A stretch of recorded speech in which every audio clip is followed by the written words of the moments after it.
Bonjour à toutes et à tous, vous m'entendez bien? Vous me voyez? Très bien. Bon, je tiens d'abord, moi aussi, à remercier les organisateurs pour leur persévérance et pour cette solution qui me permet d'assister au colloque de la Norvège. Alors, entre 1776 et 1836, la loterie d'État française a eu un immense succès économique, contribuant à remplir le trésor des régimes successifs, exception faite pour une période de 2 ans pendant la Révolution. La loterie, d'abord royale, puis nationale, impériale et royale de nouveau, constitue pendant presque 60 ans une institution économique remarquablement stable, pour ne pas dire rentable, et ce dans une période politique très troublée. Alors, stabilité ne signifie pas forcément absence de controverses, car tout au long de cette période, la loterie a fait l'objet de débats politiques et économiques portant sur la question de la moralité et de l'utilité de cette institution d'État. Pour Talleyrand, par exemple, œuvrant pour son abolition en 1789, l'institution de la loterie royale serait profondément injuste et immorale, nuisible aussi bien pour les joueurs que pour le bien public, en ce qu'elle écarte toute idée de travail. 30 ans plus tard, Jean-Baptiste Say développe un argument à la fois moral, politique et économique contre la loterie en considérant qu'elle met une amende sur des actions utiles, celles qui coopèrent à la production, pour multiplier celles qui sont nuisibles à la société. Mais les politiques et les économistes n'étaient pas les seuls à s'intéresser et à discuter la loterie. De sa manière, la littérature s'est aussi intéressée à cette institution, notamment dans l'un des genres dramatiques les plus populaires du XIXe siècle, la comédie vaudeville. En me fondant sur un ensemble de 9 comédies, dont la première date de 1801 et la dernière de 1836, justement, je poserai ici la question de savoir ce que la comédie vaudeville fait de la loterie en tant qu'institution économique, culturelle et sociale. Selon l'historienne du théâtre Roxane Martin, le vaudeville s'empare de tous les faits divers, modes et rumeurs qui l'orientent vers la satire. Pour Martin, le vaudeville est un théâtre de circonstances qui s'est fait le creuset d'une réflexion critique sur les croyances, les espoirs et les contradictions d'une époque. C'est précisément là où je mettrai l'accent dans le suivant, sur les croyances et les espoirs produits par l'institution de la loterie et sa capacité de gouverner ainsi les décisions et le comportement économique des personnages. Les comédies produisent des mises en scène ludiques, satiriques et critiques du rôle que jouait la loterie dans la vie socio-économique des Français. De fait, la notion d'espoir est particulièrement pertinente en ce qui concerne la loterie, car son succès se fondait sur le rêve du gros lot, l'espoir d'une grande richesse qui pourrait changer du jour au lendemain la vie du gagnant.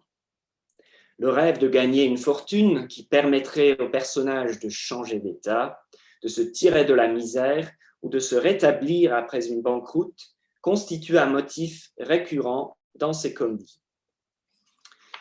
C'était le système de la loterie dite génoise, avec son tirage de 5 numéros sur 90, donnant lieu à des mises librement choisies sur des combinaisons variées qui permettaient aux joueurs de rêver des prix exubérants. Ce système impliquait alors une certaine évaluation du rapport entre risque et profit. Une grande mise sur une combinaison fort improbable, appelée un terne, un quaterne ou un quine, avait le potentiel d'un gain immense, alors qu'une petite mise sur un extrait simple donnait une probabilité de gain plus élevée, certes, mais aussi un profit potentiel beaucoup plus modeste. Or, selon les critiques, le rêve du gros lot portait les gens à préférer les combinaisons les plus improbables.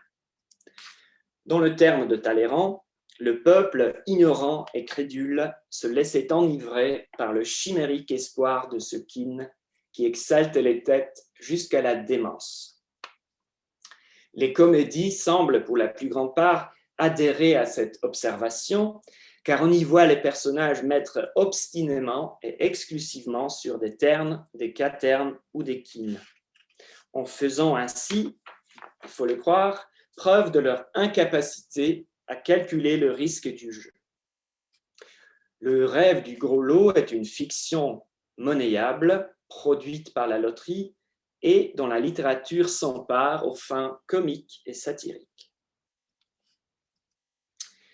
Par ailleurs, d'après la représentation que font les comédies de cette fiction, celle-ci s'accompagne d'un certain nombre de croyances qui renforcent son pouvoir de séduction.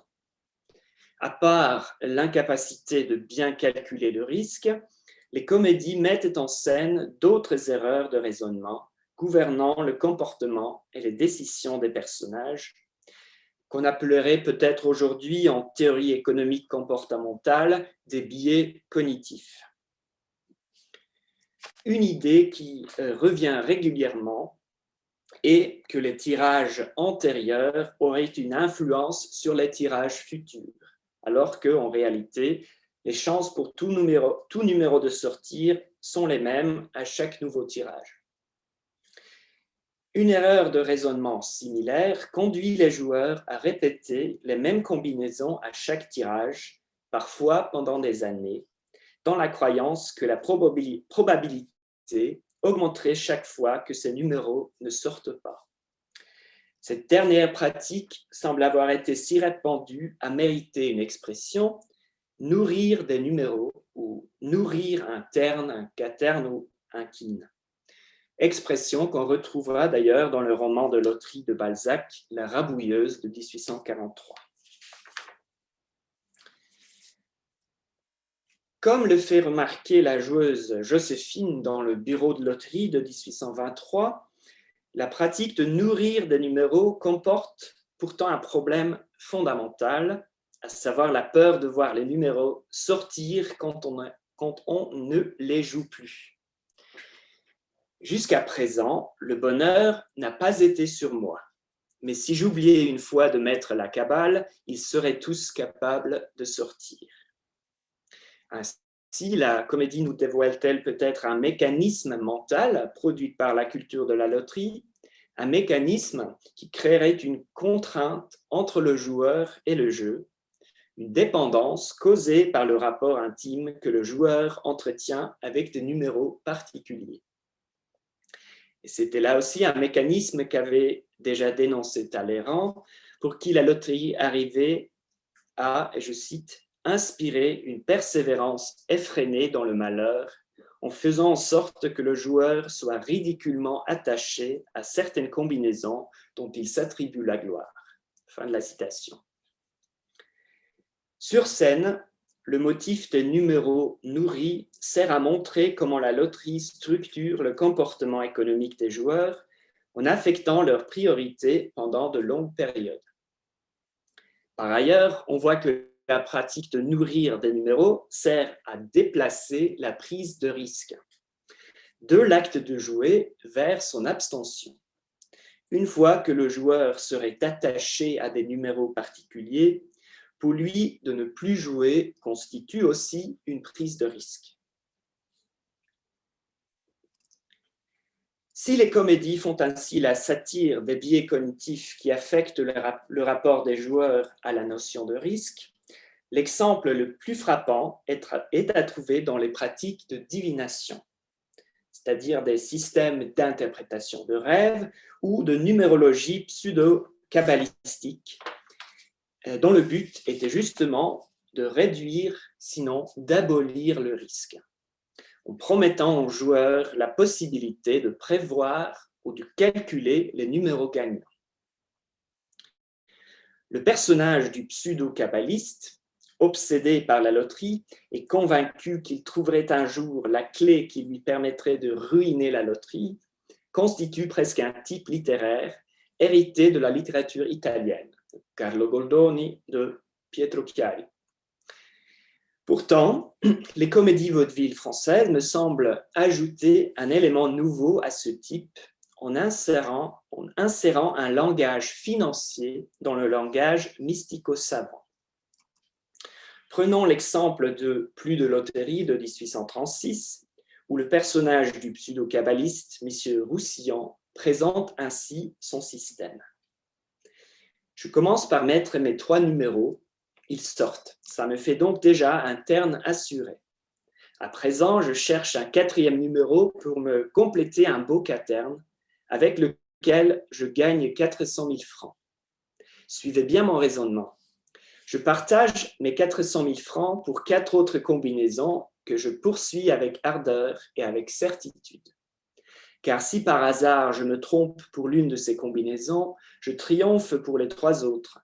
Mon capital devient alors immense, je poursuis, et je ne m'arrête qu'après avoir entièrement ruiné la loterie. Il s'agit donc pour ce joueur obsédé d'accumuler du capital au fur et à mesure des tirages pour finalement faire une grande mise qui ruinerait la loterie.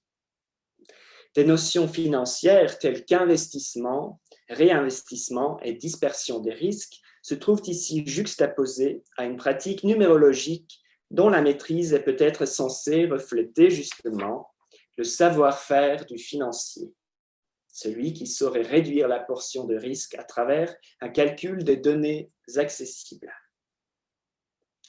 Il me semble que ce double discours fait d'ailleurs écho à cette partie de la culture de l'imprimé qui promouvait les systèmes de numérologie, des almanachs et surtout des manuels de loterie, dont certains étaient même publiés par l'institution de la loterie d'État elle-même. C'était le cas de ce vrai Cagliostro, ou le régulateur des actionnaires de la Loterie nationale de France, vendu chez les receveurs officiels et republié à plusieurs éditions.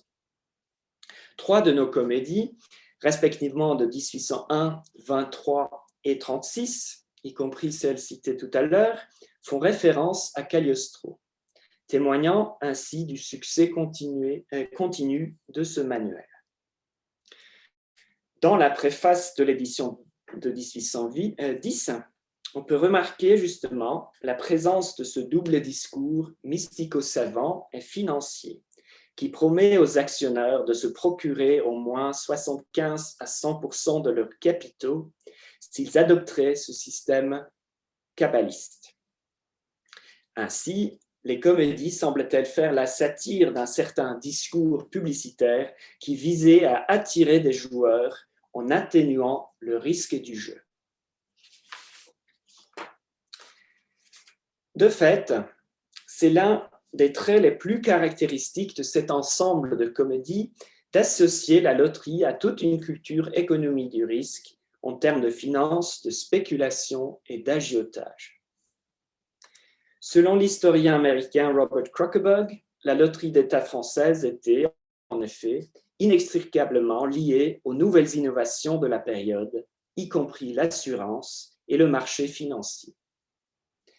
Il me semble que les comédies, en associant la loterie à un certain nombre de termes, de notions et de pratiques financières, spéculation, investissement, calcul et dispersion des risques, mettent en scène le rôle joué par cette institution dans une culture dominée de plus en plus par cette économie du risque. Et on pourrait même se demander si le regard satirique et critique que les comédies posent sur la loterie, en jouant avec les biais cognitifs et le comportement irrationnel des joueurs, ne se transfère pas aussi subrepticement à l'économie du risque en général. À cet égard est la comédie Le Bureau de loterie, qui situe explicitement l'institution de la loterie dans l'écosystème économique contemporain, en la juxtaposant et la comparant à 3 autres institutions importantes à l'époque, la bourse, la caisse d'épargne et le mont-de-piété. Cette mise en scène se manifeste dès le lever du rideau, dans l'organisation même de l'espace dramatique, situant le bureau de loterie et la caisse d'épargne l'un en face de l'autre au premier plan de la scène, avec un commissionnaire au mont-de-piété en arrière-plan. Et quant à la bourse, elle n'a pas de présence scénique, mais fera l'objet de commentaires critiques et chansons satiriques, d'une manière qui semble la mettre sur un même pied que la loterie, comme si ces deux institutions constituaient justement deux versants d'une même culture économique. C'est pourtant le rapport entre la loterie et la caisse d'épargne, fondée 5 ans avant, en 1818, qui sera le fil conducteur de cette comédie. Devant le choix de deux institutions situées l'un en face de l'autre, il s'agit pour les personnages de choisir le bon côté. Il y a des gens, et qu'à les entendre, il faudrait toujours mettre de côté le bon côté, désignant le bureau de loterie, le bon côté, le voilà. Chut, parlez-moi de la loterie, voilà une bonne chose, au lieu que votre caisse d'épargne. Bien que le bon choix soit au final la caisse d'épargne, cette comédie montre aussi comment le rêve du gros lot constitue l'atout même de la loterie, en compétition avec une caisse d'épargne sûre, mais de rendement faible, qui n'arrive pas à faire rêver. Pour conclure, les comédies vaudeville jouent avec les discours, avec les espoirs et les croyances qui gouvernent les décisions et le comportement économique des joueurs de loterie. En associant l'institution de la loterie à une culture économique du risque, les comédies font la satire des biais cognitifs qui caractériseraient même toute cette culture. En même temps, en tant que théâtre de circonstances, les comédies profitent aussi, dans le double sens du terme, de l'engouement et de l'intérêt pour la loterie en tant que mode. De cette manière, elles font aussi, ces comédies, partie d'une culture de la loterie qui, pendant 60 ans, a joué un rôle très important dans l'économie française. Merci de votre attention.